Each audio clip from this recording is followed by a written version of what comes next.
What is going on, everybody? It's the Franz. We're here for a Monday Night Raw review from August 27, 2018. Before we get into the review, I have to talk about the elephant in the room about tonight. Everything for Monday Night Raw should have been Office. Everything, but I'm watching, and I think we're halfway through Seth Rollins versus Kevin Owens, when I look over on Twitter and a blast from the past who probably no one has heard in the WWE world for a while is trending on Twitter, and that would be one Jason Sensation. If anybody doesn't know who Jason Sensation was, back in the Attitude Era, when they had the parody of it was the feud of the DX versus the Nation, in which the DX came out and you had everyone dressed up as members of the Nation, and there was this one kid who was dressed in parodying Owen Hart, and it was one Jason Sensation. He is known as a impressionist for WWE superstars. They did Shawn Michaels later on when it came to Shawn Michaels being the heel authority figure back in the day when he became commissioner. He originally started out as a heel. He parodied him. There's actually a video on YouTube, I'm pretty sure it's still on there, of him versus an impressionist of Family Guy characters. I thought that was a funny thing back in the day to see those. But he posted a tweet out saying he snuck a gun. I guess he's from Canada. I'm not sure. I guess he's from Canada, but they were in Toronto tonight.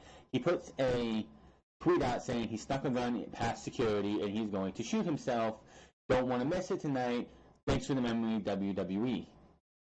First and foremost, X-Pac, I believe it was, Sean Waltman, reached out to him, or not Sean Waltman, I'm sorry, Vince Russo. Vince Russo did, my bad. Vince Russo reached out to him, and Jason Sensation told him it was just a joke. First and foremost, that is not acceptable. As somebody, as myself, who's gone through many emotional things in my life and having those thoughts enter my head a couple times in my life, that is not something you need to joke about. Suicide is not a laughing matter. It is not a joke. There are many people daily who have those thoughts going through their heads, and whatever reason they do not go through with it, or eventually some do. This is not something that you sit there and go, oh, ha, ha, ha, I have a gun, I'm going to shoot myself, oh, ha, ha. It's not funny. It's not funny at all. I don't know what this guy was thinking through his head. He shouldn't, if they did, I don't know if he was actually at the event tonight or if he was just at home and making this thing up. His Twitter account was deactivated because of said tweet, but whichever way, he should be arrested for causing that commotion, because there were people literally, I guess, in the arena tonight not knowing why officers were searching the arena and what they were looking for, what this whole entire thing was. So just for that, he should be arrested. I don't know the laws up in Canada and what he can be arrested for, but there should be some kind of thing that he gets arrested for, because first and foremost, that is not something that you do. I've been through those type of emotions over my 20. I'm 28 years old. I've had those emotions left and right and sideways, and that's not something I would want to see anyone ever joke about. So shame on Jason Sensation for even thinking that was even something to laugh about, because it wasn't. Period. No ifs, ands, or buts about it. And now that that's out of the way, we did have Monday Night Raw tonight, which was a bleh show where they finally they finally pulled the trigger to pretty much make Braun Strowman a heel, with the way the show ended tonight, with him, Drew McIntyre, and Dolph Ziggler laying out all three members of the Shield, who did not use the Shield's music at all. The only remnants of the Shield you had tonight was the fact that Dean Ambrose wore a vest that was Shield-like, and the fact that all three were wearing Shield shirts that said "Returned to 2018" to, do the whole whatever. So we also got confirmation that Braun Strowman will be cashing in his Money in the Bank briefcase at Hell in a Cell inside Hell in a Cell to take on Roman Reigns, which, with history dated back, we had two championship opportunities for Money in the Bank that were cashed in on a specific date, with One Night Stand and Raw 1000, and those cash-ins are 1-1. So it's a 50-50 chance that Roman Reigns will lose to Braun Strowman. Finn Balor versus Baron Corbin also happened again. You had the Demon win That should have been it. That should have been it. But I just have a feeling we're going to get another match out of these two at Hell in a Cell. I do not, repeat, do not want to see Finn Balor versus Baron Corbin again. Dana Brooke versus Sasha Banks also happened on this day. Yay, because we want to see Dana Brooke. All I could say is the whole Titus, Apollo and Dana Brooke romantic tension or romantic seeds seem to be continually planted just with how they have these two interact before matches and after matches. Seth Rollins with an Intercontinental Open Challenge answered by Kevin Owens in what was the match of the night, of course. These two put on a stellar match and again showed why Kevin Owens, if used right, is one of the best wrestlers in WWE today. Of course, and after the match, Kevin Owens with a shocking two words that I will talk about later that I don't know where they're going with it, but it's going to be intriguing, and we'll talk more about that as we get to it. The Revival faced the B team, and yeah, who really cares about the B team? The Revival did say a lot of things that I and a lot of people have been saying about the B team since they became the B team. But of course, Monday Night Raw will not start off without, of course, the big dog making his arrival to his own music. There was no Shield, there was no Shield music, just Roman Reigns, and he comes out to address because after last week, Braun Strowman challenged Roman Reigns to come out to the ring by himself. So Braun Strowman and Roman Reigns to battle inside Hell in a Cell made official right here at this time. It's at least 8:05 now, and I didn't win this title to just stand in the ring and hold it. I'm here to defend it. So if that meat shack don't come out here ASAP, we're gonna turn this thing into the Shield Workhorse Open Challenge. And if anybody wants to... I'm just gonna say this right now. Open challenges should be reserved for Raw and SmackDown for the mid-card titles. Those are the workhorse titles for your brand. Those are the titles that should be defended. Not every week, but on most weeks on Monday Night Raw and SmackDown Live with the Intercontinental title and the United States Championship. The big titles of the WWE Championship and the Universal Championship should almost always be defended on TV on pay-per-view. You watch Raw and SmackDown for the mid-card titles. You get the pay-per-views for the big titles. Plain and simple. Just saying. So, the only reason they did the match last week is so they could stop saying that Finn Balor hasn't had his one-on-one rematch yet for the Universal Championship. That was the only reason they had that match last week. So, but yeah, Braun Strowman and Roman Reigns again. Step up, they can come get it.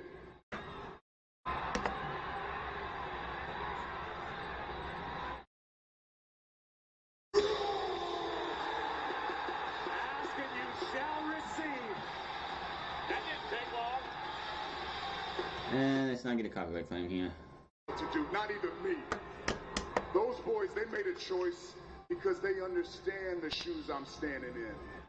They know what it's like to be at the top of the mountain. You have no clue. All you do is run around here and say, get these hands.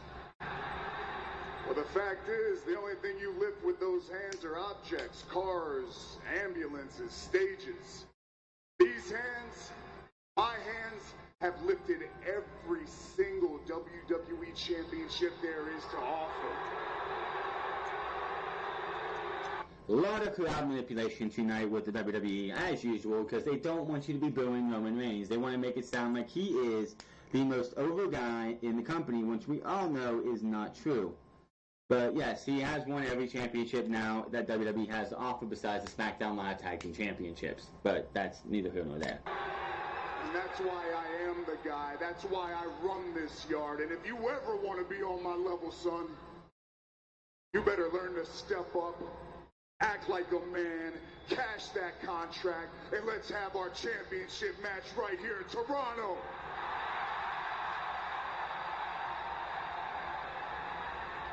I'm not cashing in tonight. Take on the booze.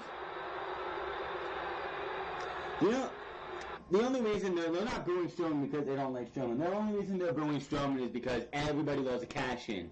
If you're gonna say, yeah, I'll cash in tonight, the crowd would erupt with with cheers and everything. It's the fact that he's not cashing in is the only reason they were booed. He was booed at this time.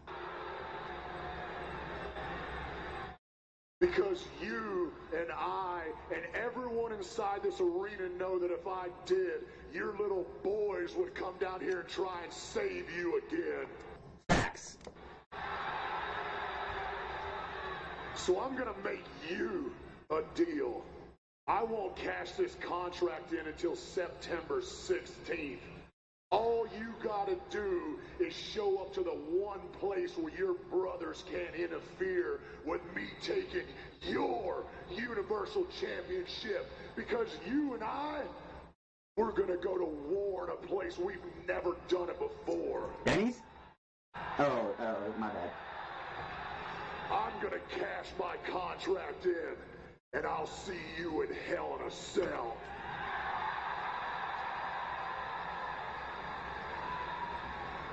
You're finally starting to sound like a monster.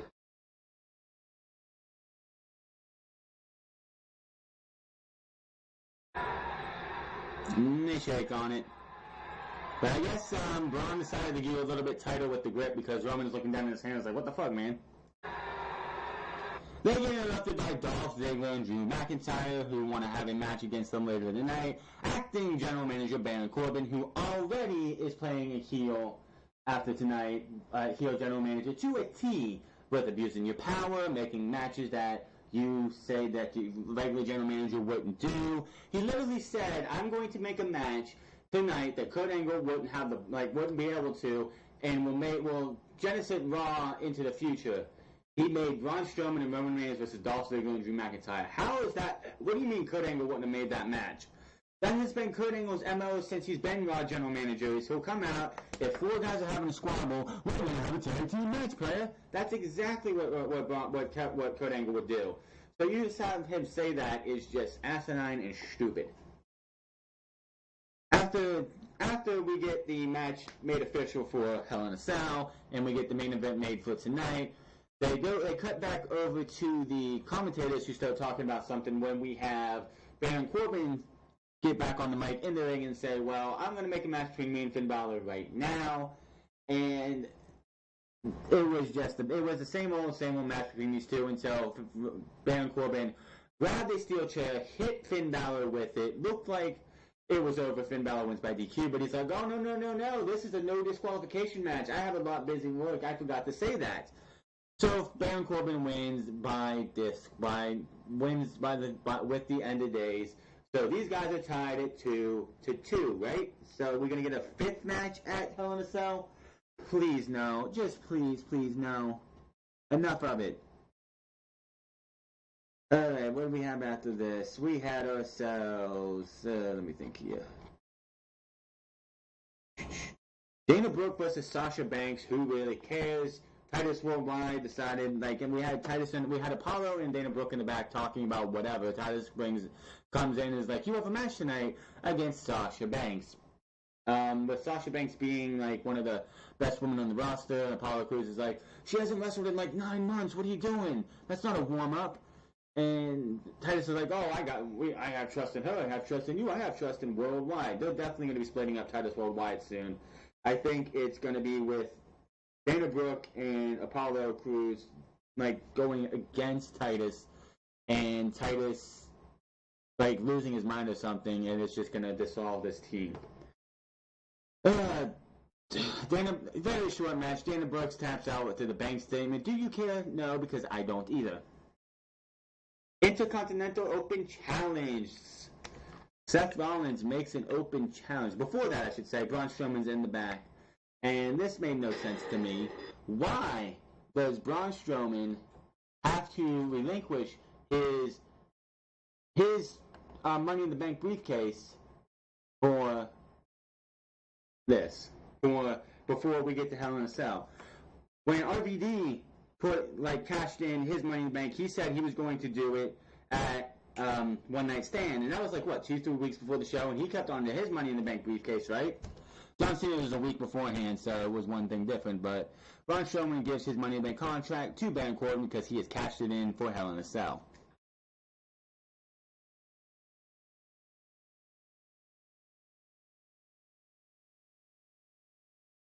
Here's your contract. Make sure you bring it to Hell in a Cell.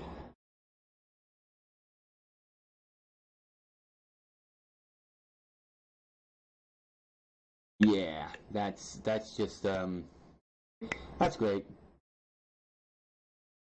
So we had Seth Rollins out here. As usual, Seth Rollins wants to be a fighting champion, even though that gimmick was... I figured they would have dropped that gimmick with Roman Reigns being the champion now, because he only was really doing that gimmick because of the fact that Brock Lesnar was the champion and there needed to be a fighting champion on Monday Night Raw. But this is Kevin Owens answering Seth Rollins. Me and my boys, we pride ourselves on being workhorses, on being fighting champions. So this week, it's about Intercontinental Championship business. Now, I'm not going to lie, I really thought that I was going to have to deal with Dolph Ziggler or Drew McIntyre or some combination of the two of them, but Dolph and Drew already have plans. My dance card is wide open. So I was thinking, who's feeling an open challenge tonight?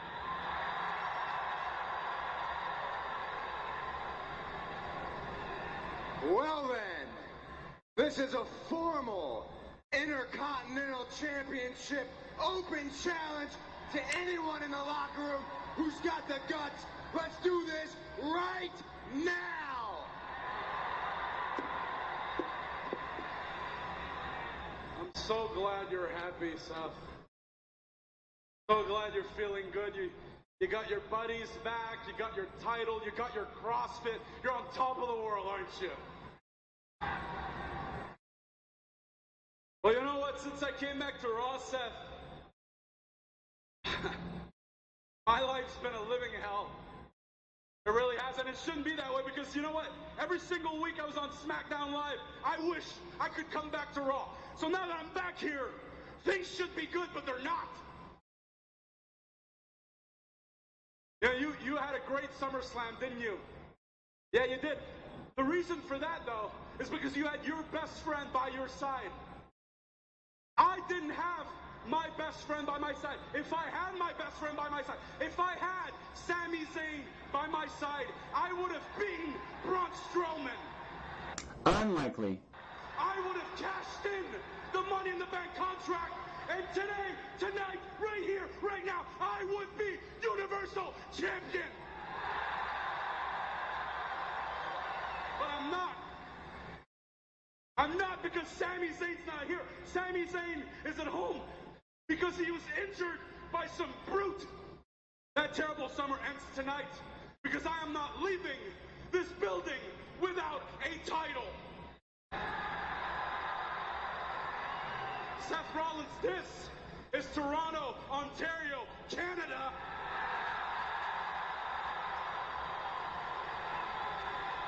And I cannot think of a better place. Actually, I can easily think of a better place. It's called Montreal, Quebec, Canada. Oh, love it. Absolutely love it. Oh, là, vous êtes plus content. Tantôt, vous étiez content. Là, vous êtes fâché.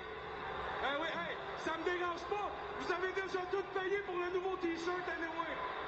What the hell did he just say? Can someone translate in the comment section below? Because I have no idea what he just said. Yeah, you didn't get any of that, but it doesn't matter. All you need to know is I'm taking your title right now.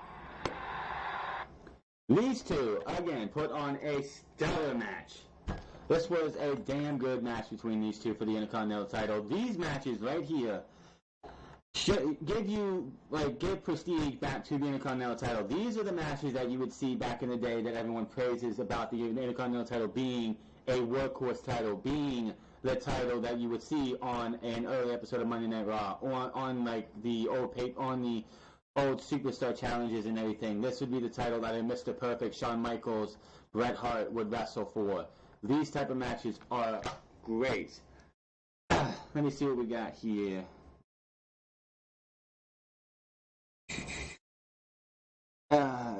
These two take control early on with a DDT for 2 before applying a chin lock. Rollins comes back and whips Owens, but Owens reverses and sends him into the corner before hitting an elbow from the second rope. Rollins makes a comeback with several suicide dives on the floor. Not 1, not 2, but 3. He did hit 2, and then a third one he tried to, but got hit with the forearm. Owens tried to get back into the ring, and he got dropped again, only for Rollins to hit that third suicide dive. Then we get back from break, and we see Rollins hit a frog splash for a 2. Owens catches Rollins in a crossface, but Rollins makes it up to the ropes to break both men get up and start slugging it out. Owens did attack Seth Rollins' shoulder, his right shoulder, and that became the focal point of majority of this match.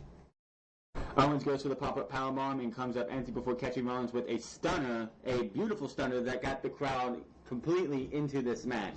This crowd tonight, if they would have switched the Intercontinental title to Kevin Owens tonight, they would have blew the roof off of this place. The crowd was wanting Owens to win this match. Holds long enough to hit a buckle bomb in the opposite corner, followed by a super kick by Owens. Owens got hit with a buckle bomb and then immediately hits him with a super kick for a 2 count. Crowd just so many false finishes in this match that where Owens looked like he was going to win this championship. Rollins sets up on the top rope. Rollins crouches him on the ropes, then goes up for a springboard moonsault, but Rollins avoids it and hits a stomp for the win. Then, after we come back from a commercial break, we have Kevin Owens just sulking in the arena on a chair with a microphone. We've been expecting someone to come down here and ask Kevin Owens to leave the ring. He's been sitting in the middle of the ring ever since he lost to Seth Rollins in the Owens looks like he's about to cry. Challenge a few moments ago.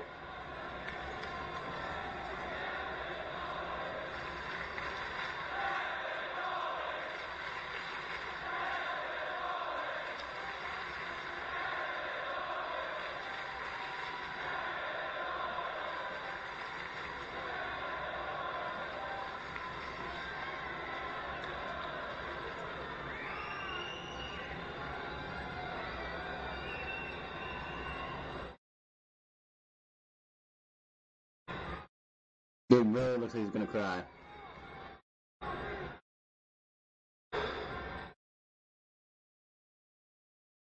I quit.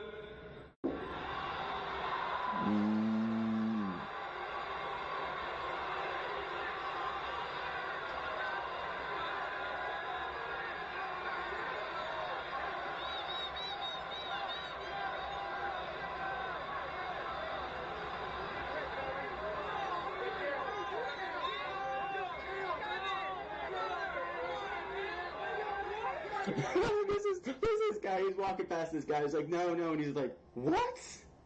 And then puts his hands on his head. I'm pretty sure, and it was just a fun moment.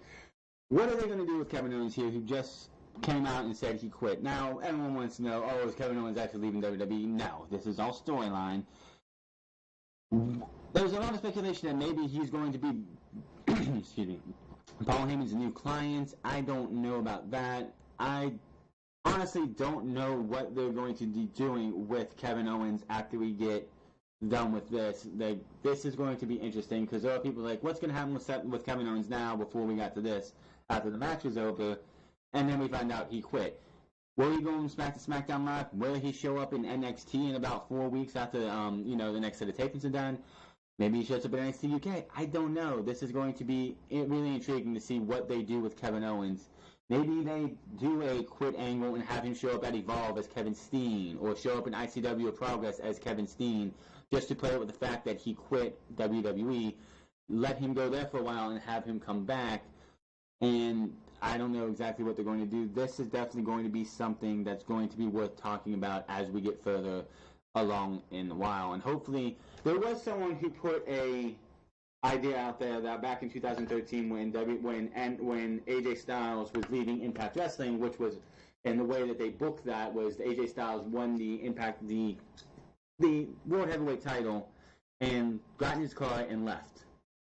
The person who put this tweet out honestly didn't realize it was that Impact Wrestling was stealing WWE's Summer Punk idea and applying it to AJ Styles. Big difference. CM Punk signed a contract before that match between him and John Cena happened.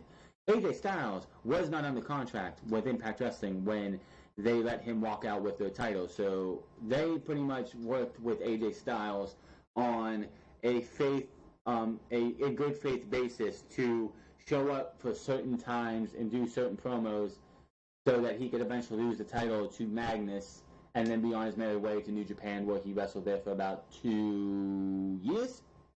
About 2 years, and then made his way to WWE.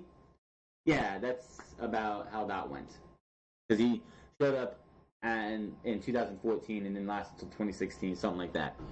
But that's what someone was like, they should do that and have him come back as a babyface. And Kevin Owens really isn't a good babyface. He's not. He's always been a good dastardly heel. I never got to really watch him as Kevin Steen in Ring of Honor to see if he was ever a babyface, but the only time he's ever really been a babyface in WWE was the match against CJ Parker in NXT. He came out to a babyface reaction. He acted like a babyface. Then he went on to stab his best friend in the back and, beat the holy hell out of him later in that night.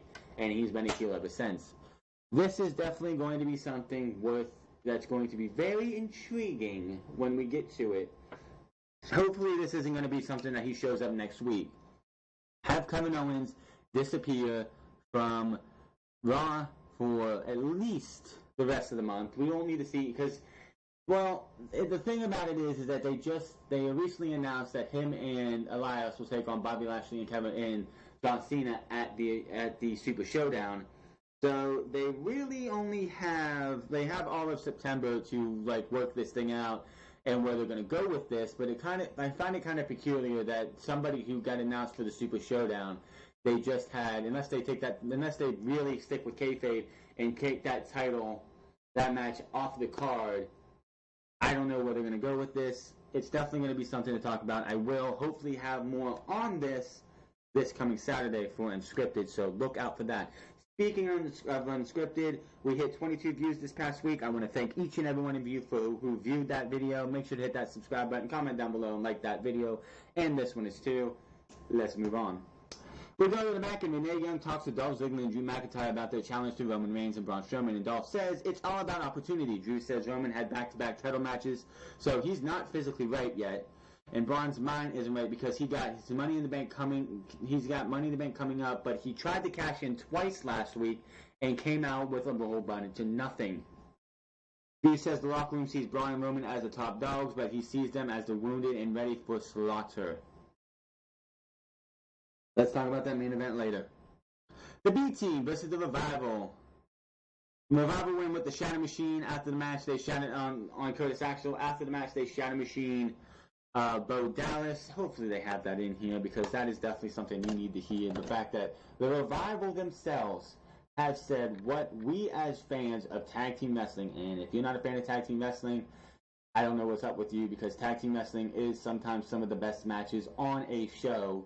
Just look at the fact that the last time WWE, the last 5-star rating for WWE this year, which would of course be in NXT, was the excellent match in which the Undisputed Era won the tag team titles back. But here we go with Dash and Dawson, after they Shadow Machine Bo Dallas, telling everybody how it is with the tag team championships and how they are tired of the embarrassment known as the B Team. The Bo Dallas 2 for the price of 1 tonight. Over the last few months, this whole Raw tag division has been a complete joke. Not the last few months, the last year and a half, really. The last year and a half, they have been a joke. Because of these two morons. Fact. We go from the Road Warriors, Arn Anderson and Tully Blanchard, to the B Team. You kind of skipped a couple generations there, but I know what you mean. We are sick and tired of you two morons making a mockery of the sacred history of tag team wrestling. It's not the B team's fault, guys. It's the guys in the back who write this shit. The B team are terrible. They are a joke. They should not be holding the Raw Tag Team titles. They shouldn't be tag team contenders, period. They should be mixing it up with Titus Worldwide over and over and over again. But it's not the B team's fault. They were put in this position because someone in the back loves Curtis Axel and Bo Dallas.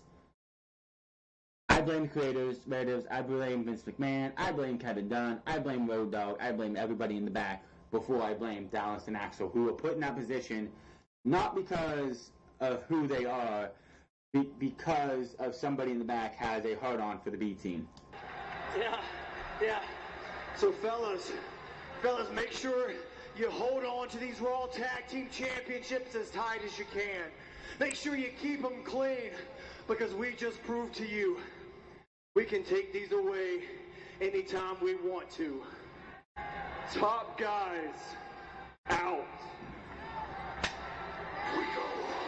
It has been announced by active General Manager Baron Corbin that next week, the Revival will face the B team again for the Raw Tag Team Championships. Please, oh please, get these damn titles off the B team.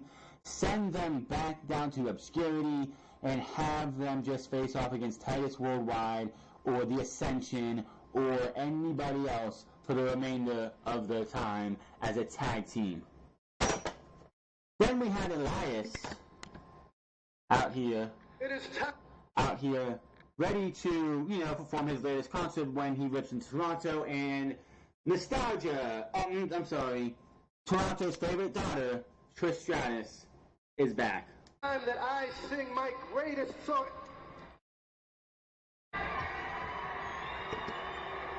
Actually, you know what? I just had an epiphany. I just had an intuitive grasp of reality. You know, when fellow musician Drake said that he started from the bottom, he was literally talking about here.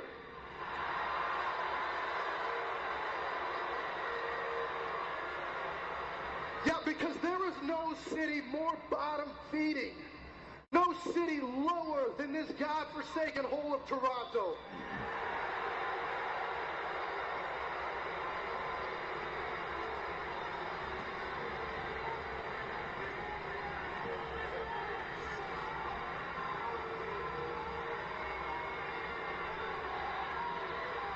And I tell you, I was just in New York last week, and my brother John Tavares, one of your own, he called me and he said, Elias, going from New York to Toronto, there is no bigger disappointment in life.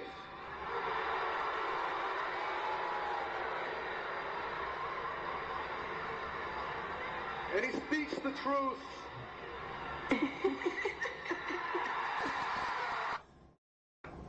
And of course, Trish Stratus, we're in Toronto, so what do you expect? Especially with Evolution coming up, and they had to have Trish Stratus come out here, and of course, take that plunger that has been shoved down our throats about WWE Evolution, and just shove it down even more when we have a little over a month, and a little under 2 months until that pay-per-view. Let it go for now. We still have the Super Showdown to get through, and you're already pushing that down our throats. And it is nice to see that you've taken a minute away from changing diapers to come do something important and hop in the ring with Elias. I mean, I understand, I'm kind of, This is honestly a waste of Trish Stratus' time. Why in the hell do we have to see Trish Stratus be brought in for basically this? Since you left, a lot of things have changed, and I'm kind of a big deal now. No, you are. You got some. I'm a huge fan of your music. You got some real toe tappers, catchy tunes. God. But when you start running your mouth about my hometown of Toronto, I'm gonna have to ask you to silence your cell phone. God. Hold your applause, and most importantly, Elias, shut your mouth. Again, why are you wasting Trish for this? Trish, okay, I would have never imagined that we're only a couple months away from the first ever all-women's pay-per-view WWE Evolution. Yeah. Why? In just a few short months, I'll be lacing up these boots, getting in this very ring to take on Alexa Bliss. Yeah, it's gonna be like a swimsuit model. Don't care. Cut to the chase, okay? Why don't we just get right down to it? The reason. Well, she slaps the taste out of his mouth. I can't listen to that anymore. That was a total waste of Trish Stratus right there. Of course, after she slapped the taste out of his mouth, we get our little friends of Ronda Rousey, Natalya, as Natalya is taking on Alicia Fox again. We've had Ronda Rousey is your women's champion. Fine, whatever. Why couldn't we have Ronda Rousey versus Mickie James? We couldn't have Mickie James because Mickie James was brought out tonight for whatever reason. Because she was a rival of Trish Stratus in the tail end of Trish Stratus' career, or the tail end of her career. But we had Natalya versus Alicia Fox. Alicia Fox loses and taps out to the sharpshooter. They had Mickie James and Alexa Bliss try to, rough up Natalya while the referee was watching. Had his back turned. Trish and Ronda Rousey chased them off a little bit, and Natalya ends up putting in the sharpshooter. There's that. And then we get the news in the back. Next week, it'll be the Riot Squad versus Nikki and Brie, the Bella Twins.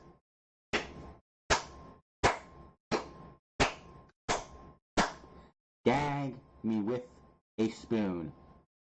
Take a noose and just wrap it around my neck and pull. I do not care about the Bella Twins. I don't get what the infatuation in WWE is with Nikki and Brie. I don't care if one's married to Dana Bryan. I don't care if one was a fucktoy to John Cena for about 4 or 5 years. I don't care. I don't want to see the Bella Twins wrestle. We all know this is coming to a head where we're going to have Ronda Rousey versus Nikki Bella as your main event at Evolution. And again, it's going to be an absolute failure. WWE, as I said over this weekend, is setting up this WWE All Women's pay-per-view for absolute failure. And it's sad to see. The fact that you have all these talented women on your rosters for Raw, SmackDown, NXT, and NXT UK, with, I guess, the NXT UK Championship being on the line at Evolution now. Either way, it's just ridiculous. Just ridiculous that we have to have these guys, like Nikki Bella, be added to anything. Put them in a tag team match early on. Also, another rumor match coming out is that we're going to get Brie Bella versus Maurice. You are trying to get me to not watch Evolution. You had Trish versus Alexa Bliss. Oh, yawn. Ronda Rousey versus Nikki Bella. Yawn. And Maurice versus Brie Bella. Give me a break. This is supposed to be evolution, not regression. Everything that I'm seeing for this women's pay-per-view has been regression so far. This is just a joke. This entire pay-per-view is going to be an absolute joke. With the way it's being booked right now, Triple H obviously isn't running this pay-per-view. It's going to be Stephanie McMahon and Vince McMahon. And it's going to be an absolute joke. Moving on here, speaking of a joke, we had the Ascension take on Bobby Lashley.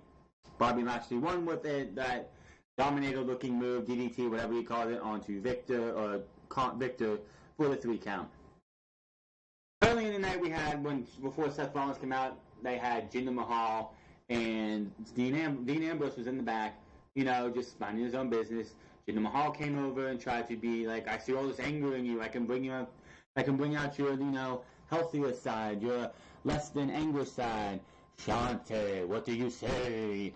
And Dean Ambrose, who hasn't said a word since he's come back, utters his first words, and it's to Jinder Mahal, in which he's like, I see me and you and me kicking your ass, making you cry like a bitch, and that's that. It was Dean Ambrose versus Jinder Mahal. Ambrose won with a quick match with a dirty deeds. Nothing special here, just one of those matches that, why did it need to happen? Why did it need to happen? And then we had the main event. Braun Strowman and Roman Reigns versus Dolph Ziggler and Drew McIntyre. Roman Reigns started the entire wrestled this entire match, got the living piss beat out of him, goes to tag in Braun Strowman, tags in Strowman, who just pulls it back and just sits there. And these two win the match by DQ because Drew McIntyre and Dolph Ziggler sit there and stomp the hell out of Roman Reigns until the bell is rung. Like the bell was rung, and that was that. And then you had Braun Strowman doing everything they could to get him booed, beating the hell out of Roman Reigns with the help of the team of Drew McIntyre and Dolph Ziggler. Dean Ambrose comes out, he gets wasted, and so does Seth Rollins. So either it's next week or the Super Showdown. One way or another, we are going to get Seth Rollins, we're going to get the Shield versus Braun Strowman and the guys known as Braun Strowman, Drew McIntyre, and Dolph Ziggler. That is going to be your match at either Super Showdown or next week on Raw. So, WWE doing what they can to get Roman Reigns to be cheered and for Braun Strowman to get booed. And honestly, when it comes down to it, I don't think it's going to work. And I honestly think that when we get to Hell in a Cell, Roman Reigns is going to get booed out of the building, and Braun Strowman is going to get cheered. Now, getting to the match itself at Hell in a Cell, if Braun Strowman does not win the Universal Championship, WWE has really fucked up and has pretty much just made Braun Strowman into the scapegoat to feed the Roman Reigns, just like everybody else. You built this guy up for well over a year to get this guy a championship opportunity, and you're going to have him lose inside Hell in a Cell? No. You have to have him win. Braun Strowman walks out, your Universal Champion, or WWE has royally screwed up. But that is Monday Night Raw to a T. Other than the Intercontinental Championship match, which was another great match, this show was just bleh. It did not need to. It's just one of those things. You have rinse and repeats, and nobody's going to care. I even posted a thing on Twitter today. Monday Night Football is coming back in about, 2 weeks? I believe 2-3 weeks, something like that. Around the same time that Hell in a Cell is happening. The next night, or it's the week before that. Either way. And you're really giving, I have to watch Monday Night Raw because I do reviews of this every single week, and I've been doing this for almost a year now. But you're not going to have the casual fans who just come here and watch every so often because there's nothing on TV. You're not going to have them stay around because nobody's going to watch this shit when you can go and watch a game on Monday Night Football, which is usually the best game of the week. Most of the time. Not every time, but most of the time. So, the fact that you're going to sit there and have this same shit over and over and over again is just enough. It's enough. Just come on. Give us something else. WWE's got to work on getting themselves, because Monday Night Raw has been trash. Other than the Intercontinental title match, like I said, everything else on this show was just bleh. And the fact that they're taking Braun Strowman, who has been the most over guy on Monday Night Raw outside of Seth Rollins, and doing everything they can to turn him heel is just ridiculous. But I've had enough. Monday Night Raw is done and over with, and I'm done with this. Make sure to find me on Twitter at TheFrance. Find me on twitch.tv/TheFrance08. Hit that subscribe button, comment down below, like or dislike this video, and I will see you guys tomorrow for SmackDown Live, where we will have a celebration for the New Day, Carmella versus Charlotte 2 or 3, and the start of 2 triple threat matches to see who will face the New Day at Hell in a Cell. Until then, my name is Franz. You guys have a good one. Again, thank you to everybody who has watched my videos, and I will see you guys next time.